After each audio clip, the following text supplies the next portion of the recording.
les boys et les girls, je suis très contente de vous retrouver aujourd'hui pour cette nouvelle vidéo. Donc ça va être une vidéo pas vraiment tirage carte, mais plutôt message, message de maître spirituel. Alors pour savoir, je suis partie ce week-end en visite au Père-Lachaise. Alors c'est pas un cimetière qui m'a toujours attiré de rentrer dedans, puisque je me rappelle que les premières fois où j'y suis allée, je devais avoir 18 ans. Enfin bref, j'étais à l'université et je me sentais pas vraiment à mon aise dans cet endroit. Et puis là, j'avais le choix entre faire une chose et en faire une autre. Et mes guides m'ont dit d'y aller.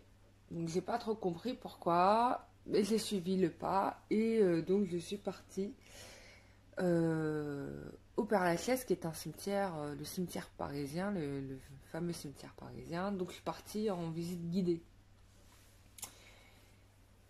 Mais j'ai pas compris pourquoi ils voulaient que j'y aille, donc j'y suis allée, voilà. Ben...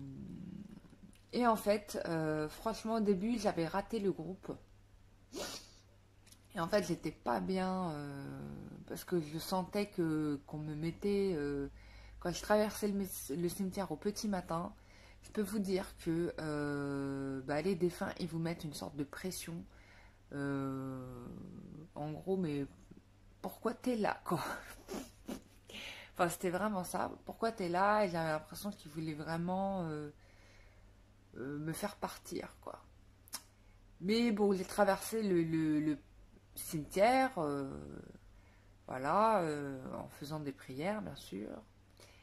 Et je suis arrivée au bout, donc j'ai retrouvé mon groupe. Mais en passant parmi le chemin, comment dire, parmi les tombes, tout à coup, mon cœur s'est arrêté. Tu vois, en fait, je me suis laissée porter par mon intuition. Et à un moment donné, il y avait deux possibilités de chemin. Il y avait à droite et à gauche. Et j'ai dit, je vais à droite parce que j'ai l'impression qu'on va me montrer un truc. Donc j'ai pris l'escalier de droite, je monte. Je me retrouve dans une allée. Et là, je vois un sommet de tombeau. Et là, mon cœur, il fait boum. J'ai l'impression d'avoir une sortie de corps et d'être partie devant le truc. Et comme j'avais pas le temps de m'arrêter, j'ai tracé, quoi. J'ai tracé, donc je suis arrivée, j'ai rejoint mon groupe. Voilà. On part, donc on fait notre visite, patata, et dans le groupe, il y a quelqu'un qui dit « Mais moi, je vais absolument aller voir la tombe de telle personne. » Je dis « Bon, bah, ok, bah, on va y aller. Bon, enfin, c'est pas moi qui décide, parce que je n'étais pas le guide. Hein. Mais je dis « Ok, bon, j'y vais, je suis le groupe. » J'arrive, je vois, sur la tombe, il y a un homme dessiné. Je dis « Ok. » Et en fait, c'est quand je me suis rapprochée de la tombe et que je me suis retrouvée en trois quarts de la tombe que j'ai bondi. J'ai fait un saut de 18 mètres de joie parce que j'étais en face de la tombe du disciple de Ma Ananda Mai. Ma Ananda Mai, qui est un avatar très connu, une grande maîtresse spirituelle. Même une maîtresse ascensionnée, parce que elle est née divine, cette nana, c'est incroyable.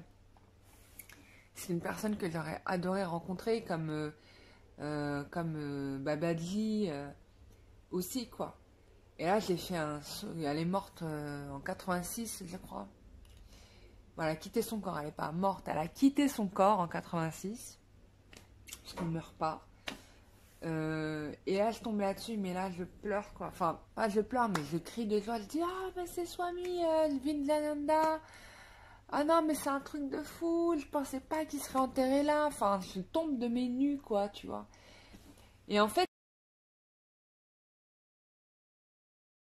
je suis restée à sentir du coup l'énergie et puis le message de Swami Vivekananda. Et en fait, il me dit, il me fait comprendre à quel point cet homme a été dans la joie toute sa vie. A été dans la joie et Et que la meilleure manière finalement de se rapprocher de Dieu, c'est vraiment d'être dans la joie en permanence. Parce que quand tu es dans la joie en permanence, que tu entretiens la joie en permanence, bah en fait tu rayonnes la joie autour de toi. Et là, vraiment, j'ai une leçon une belle leçon de la part de Swami Vivekananda. Vraiment une très très belle leçon que je voulais absolument vous transmettre. Voilà. C'était vraiment magnifique. Après, on est parti rendre visite à la défunte Annie Girardot. Vraiment, bon, très belle femme. Voilà. Et puis, on a fait un petit coucou à Michel Delpech qui est parti il n'y a pas très longtemps. Donc, on a fait des tours comme ça. Et puis, c'était intéressant pour moi parce que je me suis rendu compte que dans le cimetière du Père-Lachaise, il y a de très très mauvaises choses. Et il y a En fait, pour moi, à la base, le cimetière Père-Lachaise, pour moi, c'était un endroit de mystique, de gens qui faisaient des choses bizarres. Parce que les énergies, à certains endroits, sont très négatives. Mais vraiment très néfastes. On a même carrément des portes de l'enfer à cet endroit-là. Parce qu'il y a eu des portes qui ont été créées et que voilà, bah, elles sont là. Et en même temps, on a d'autres portes qui emmènent dans d'autres dimensions. Et ça, je l'ai découvert dans cette visite-là parce que je me suis vraiment concentrée sur les énergies. Et donc, j'ai découvert qu'il y avait des portes qui amenaient dans deux dimensions. Il y a des portes qui amènent à des guérisons. Il y a des tombes. Et en plus, le truc de dingue, c'est que j'arrive à sentir les endroits où il y avait un défunt dans la tombe et des endroits où il n'y en avait pas sans voir le truc. Et donc, voilà. Et donc, je savais que, par exemple, là, je disais, non, mais ça sert à rien de venir ici, il n'y a rien. Donc, voilà, ça, je l'arrivais à le voir. Et dans d'autres endroits, j'arrivais à sentir l'énergie de la personne, quoi. Vraiment, tu sens l'énergie de la personne, tu sais qu'elle est là. C'est très, très fort. C'est assez impressionnant. Je pouvais carrément me voir, même certains, il y avait, par exemple, des personnes qui ont été des grands médiums en leur temps, j'arrivais à les voir, quoi. Il y en avait une qui était assise sur sa tombe, en fait, et qui continuait à diffuser des messages aux gens. Il y a d'autres encore qui le font, qui continuent à transmettre des messages. Donc du coup, moi, j'ai eu un gros nettoyage énergétique en passant, parce qu'il y en a qui m'ont refilé un peu de leur juice. Je les remercie d'ailleurs. Parce qu'ils savent pertinemment, de toute façon ils vous connaissent, hein. Vous n'avez pas mis un pied dans le cimetière, qu'ils savent déjà qui vous êtes en fait. Ils savent déjà que vous allez venir et ils savent qui vous êtes. Et moi quand ils m'ont vu débarquer au début, pour les personnes qui sont pas forcément dans des actions positives ou qui n'ont pas été dans des actions positives, bien évidemment ils ne sont pas contents de vous voir et ils veulent pas que vous entrez. Donc ça je l'ai bien senti aussi. J'ai découvert à quel point le système de Père-Lachaise, il y avait une grande représentation de la franc-maçonnerie, des loges. Enfin, c'est assez impressionnant. Il y a énormément de secrets sur l'Égypte ancienne qui sont distillés dans le cimetière. En fait, t'as même pas idée. Et donc, après avoir fait la visite, j'ai lâché mon groupe en leur disant je vous rejoins au restaurant, mais il faut absolument que j'aille voir une tombe. La tombe que j'avais vue à l'entrée, qui m'a obnubilée. J'ai fait une sortie de corps quand je suis passée devant, mais j'ai pas eu le temps de voir. Et quand je retourne, je vais voir la tombe, et bam, il y avait une croix d'encre sur la tombe, qui était en forme de pyramide, hein. Et en fait, c'est la tombe qui a été construite par un monsieur qui n'est pas encore décédé. Et qui a décidé de se momifier, enfin de faire toutes les choses dans les rites de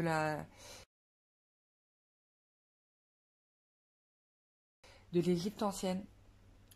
Et il y avait la croix d'encre posée sur la tombe. Et je comprends pourquoi j'ai fait une sortie de corps. Parce qu'il faut savoir que Ankh, c'est ma famille d'origine. C'est ma... Comment dire, c'est ma famille d'origine. Voilà, je ne peux pas dire autrement, c'est ça. Je suis une prêtresse, ou j'étais un prêtre de la croix d'Ankh, et donc certainement de l'énergie d'Isis. Voilà, donc ça c'est dans les vies antérieures, mais après j'ai pas tous les détails parce que j'ai pas été chercher le tenant et les aboutissants, ça m'importe peu de le savoir de toute façon. Et là je dis ah ouais d'accord. Et donc j'ai senti l'énergie de cette onde qui est extrêmement positive, je tiens à le dire, c'est vraiment très positif. Et on sent qu'il y a une énergie de guérison. Et j'ai demandé, a priori, dans cette tombe subsiste l'énergie d'Isis. Il y a une part d'Isis qui est là-bas. En tout cas, c'est ce que j'avais ressenti. J'ai cherché pour entrer en contact avec le monsieur qui a fait cette tombe-là, mais pour l'instant, bon, j'ai pas accès aux informations.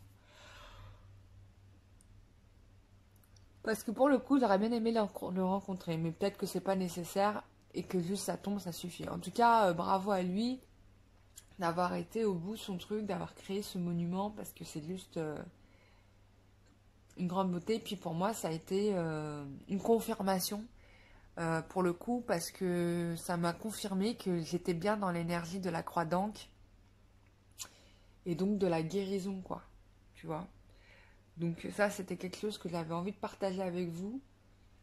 Et aussi de transmettre le message de Swami Vidyananda, parce que ça, c'était quand même quelque chose que je ne m'attendais pas. Et en fait, on a dans le système de Père Lachaise une représentation quand même assez intéressante, égale à la société civile, où tu vas trouver des grands maîtres spirituels, des gens qui ont apporté énormément à l'humanité et qui continuent à apporter à l'humanité à travers leur mort. Donc ça, c'était quand même assez dingue. Vraiment. Et aussi, bah, t'as les portes de l'enfer, quoi, tu vois. Autant t'as le chétan que le top du top. C'est vraiment un cimetière hors du commun. J'ai pas fait. Je pense qu'il y a d'autres cimetières dans le monde qui sont aussi forts énergétiquement. C'est sûr et certain. C'est fort probable parce que j'ai vécu la même chose par exemple dans le Maghreb. Le Maghreb, quand tu passes dans une markaba de Saint par exemple, moi je le sens à 4 ou 5 kilomètres avant d'arriver devant le Saint parce que le Saint se présente à moi, donc je le vois. Donc déjà je sais qu'il y a un Saint dans le secteur, tu vois. Donc et puis tu sens l'énergie quoi, ça t'inonde, j'ai l'impression de monter, c'est comme si tout à coup je montais au niveau vibratoire, que d'un coup je devenais, que je montais au ciel, enfin que je montais au niveau vibratoire, je le sens physiquement, je le sens, c'est très fort, c'est des énergies qui sont très très fortes. Et ce sont des énergies qui te nettoient. C'est comme quand j'étais voir Padre Pio, voilà, et pareil... une fois, on traverse une route et en fait, à un moment donné, je sens une montée d'énergie, mais très forte. Et je regarde à droite et à gauche, je cherche le truc, tu vois. Et c'est là où, c'était au Maroc, ça. Et c'est là où il y a une personne qui me dit, oui, oui, il y a deux saints qui sont enterrés là. Et il y en avait un à droite et un à ma gauche. En fait, il y en avait deux. Donc c'est la route qui sort d'Agadir pour aller le long de la côte, en fait. Et j'ai senti grave, quoi. Et je comprends pourquoi j'ai envie d'aller là-bas, quoi. Enfin, j'adore Agadir. Voilà. Et pareil, pareil en Algérie, quoi. T'as des endroits hautement énergétiques, tu vois, où tu sens que là, t'as une déesse, t'as une divinité, quoi. Tu sens la présence dans un flanc de montagne ou dans une source. Tu sens qu'il y a un truc là qui monte. Ou par exemple, il y avait une fois, on a traversé la forêt, donc on est passé de Tizi à Bitlaya. Et donc on a traversé la forêt, mais dans la forêt, il y avait des... Il y avait, comment ça s'appelle il y avait un village en flanc de montagne qui était magnifique. Et ma tête, elle a bifurqué sur le village, j'étais en train de regarder, mais comme une dingue, et j'étais en train de dire, mais il y a quoi là-bas? Et en fait, il y a une source, il y a un saint qui était là, et en plus, il y a une source d'eau chaude, il y a un hammam naturel là-bas. Et donc, l'eau a aussi des vertus bénéfiques, tu vois, de guérison, etc. Comme à Lourdes. Donc, c'est ça qui est magique, c'est que Dieu a mis sur terre des centre d'énergie, des ressources d'énergie. Mais bon, Paris, Paris c'est vraiment l'endroit le plus infesté, le plus d'armes en termes énergétiques. C'est pas un endroit où j'aime vraiment venir. Mais là, pour le coup, je l'ai fait et c'est sans regret parce que tu vois que tu as des... C'est comme si tu allais dans un endroit où tu n'avais pas d'air et puis d'un coup, pouf, tu as l'oxygène qui revient. Et c'est un peu ça en fait, ça me fait un peu ça, mais au niveau énergétique, tu vois. Donc voilà, bah, c'était pour vous raconter tout ça et puis vous transmettre, transmettre les messages de Swami. Euh, voilà, être proche de Dieu, c'est être dans la joie en fait. C'est être dans la joie et quand tu es dans la joie, tu es dans l'amour. Et quand tu es dans l'amour, bah voilà, ça rayonne autour de toi et puis les gens, ils se réadaptent quoi. Voilà, on n'est plus dans la colère, on n'est plus dans la haine. C'est un message que je transmets tous les jours et très souvent. Voilà, mais du coup, bah j'en profite puisque j'ai reçu le message de Swami de vous le donner. Voilà, c'est quelqu'un qui aime énormément parler. Vraiment. C'est une personne qui aime énormément parler, qui adorait raconter des anecdotes. Euh, il avait vraiment l'intérêt de l'autre et vraiment beaucoup d'amour pour l'autre. C'est vraiment une richesse de connaître le fond de ton cœur, mais pas dans une curiosité malsaine, mais vraiment pour t'élever. Je pense que Ma a été comme ça avec lui. Ma Nanda Mai a été comme ça avec lui. Et du coup, c'est ce qu'il a continué à reproduire même après, après qu'elle ait quitté son corps. Et vraiment, voilà, je suis émue.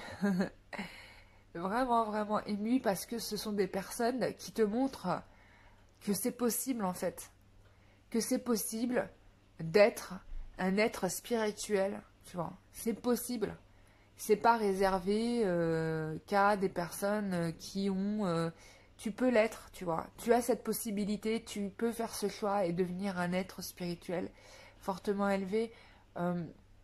Moi, je pense que après cette visite du Père Lachaise, j'ai eu beaucoup de révélations. J'ai appris beaucoup de choses. Je suis contente de l'avoir faite. Je remercie mes guides de m'y avoir poussé.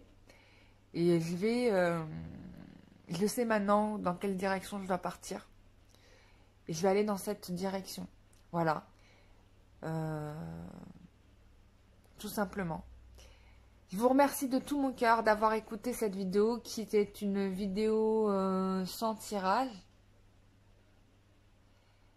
Juste une transmission de messages que je voulais faire, c'était important. Parce que voilà, ça ne concerne pas que moi, ça vous concerne aussi vous. Et je le fais avec bonheur. Voilà. Je vous souhaite plein de belles choses. Prenez soin de vous. Et surtout, faites attention où vous mettez les pieds.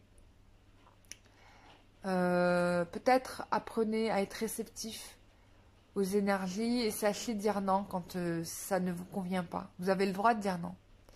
Fondamentalement, vous avez le droit de dire non quand ça ne vous convient pas. Voilà. Et parce que ce qui est important, c'est de garder cette harmonie de bonheur et de joie en vous, quoi.